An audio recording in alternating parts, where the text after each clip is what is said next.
Will Arknights Endfield save gacha games? Now, the title of this video is a half joke, but today I came across this news article from B-Bomb saying, Arknights is my escape plan from typical gacha burnout. And I was thinking the same too, and I'm guessing many others might have the same sentiment. So let's check it out. I'll link to the article down below, but here it goes. They wrote, I am tired of gacha games. That's it. I've opened my heart to you after suppressing it for the entirety of 2025. After having big expectations at the end of 2024, the year 2025 has only trampled on my hopes and left me with a gacha burnout. Already very dramatic, and I am not alone. But being a human, I too am susceptible to hope for a better future. Thankfully, this time my wishes may finally come true with Arknights Endfield right at the horizon. We might actually have a gacha game that will let me escape this typical gacha burnout. The gacha burnout in 2025 has me begging for salvation. The year 2025 has not been the best for gacha games. Well, I don't think it's that bad. I think it's good enough. Long-running games like Honkai Star Rail and Genshin Impact have more or less disappointed me greatly. While Zenless Zone Zero never grabbed my attention, the only silver lining for the community was Wuthering Waves, which did offer something different, but in the end, the gameplay loop remained the same for it as well. Honkai Star Rail was the game I loved for the storytelling and turn-based combat, but this year, the Amphorius arc was more or less a disaster, and every new game they added to the game,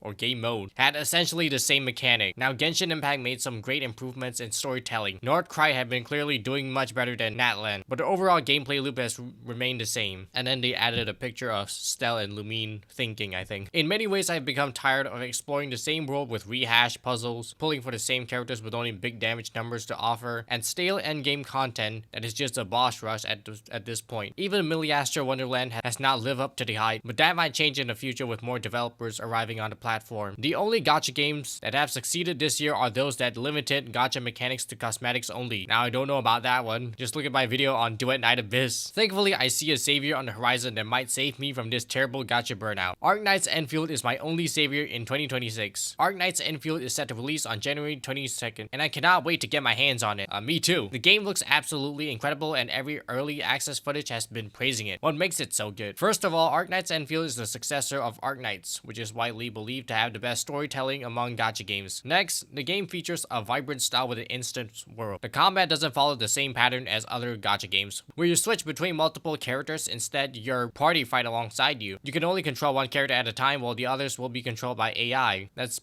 kind of like Duet Night Abyss with AI companions. When your allies use certain actions, you can create a combo with them to defeat the enemies faster. Well, Duet Night Abyss doesn't have any combos, it's just your AI teammates doing AI stuff. But the biggest highlight of Arknights Endfield is not the combat or exploration, it is the ability to influence its world at your whim. Arknights has a mechanic named AIC Factory. This factory literally allows the player to create buildings all over the world, which includes zip lines or boosters, so you don't essentially have to rely on the game's teleport points to fast travel from one location to the other. You can create your own, so it's like Minecraft now, or Fortnite. But that's not all. This AIC Factory allows players to efficiently farm for materials that are used to level up characters. Farming character materials in other gacha games is the most ridiculous and tiring mechanic. Half of my characters are sitting at level 1 in those games for exactly that reason. Being able to set up a way to passively farm any material I want so that I can purely spend my time playing the game is an outstanding mechanic. Arknights Endfield is the gacha revolution we need. Gacha games have never allowed players to make drastic changes to the map, and for many valid concerns. First, there's always a concern of optimization, as gacha games are often ported to mobiles. Next, changing the map may change the dynamic of certain missions. Although these concerns are valid, it also caused the genre to go stale. Arknights Endfield giving players the freedom to build on the map should be something other games also follow. Those who play gacha games tend to give it a huge chunk of their free time. Much of the time generally goes to farming for materials, which is not a fun task. Instead, now players can take the survival game approach and build across the map in their free time. So what I'm seeing is we can build our Minecraft mansion in the game. If Arknights Endfield becomes successful on release, we might finally see such a change in other gacha games as well. Simply imagine being able to build structures on different parts of Tevat,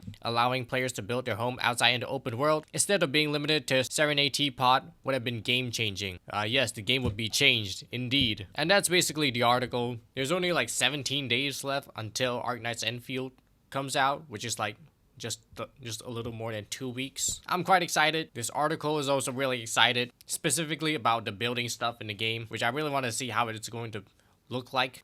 Well, let me know in the comments. Do you think Arknights Endfield is gonna save gacha, gonna revolutionize gacha, gonna make gacha great again? I don't know, we'll see.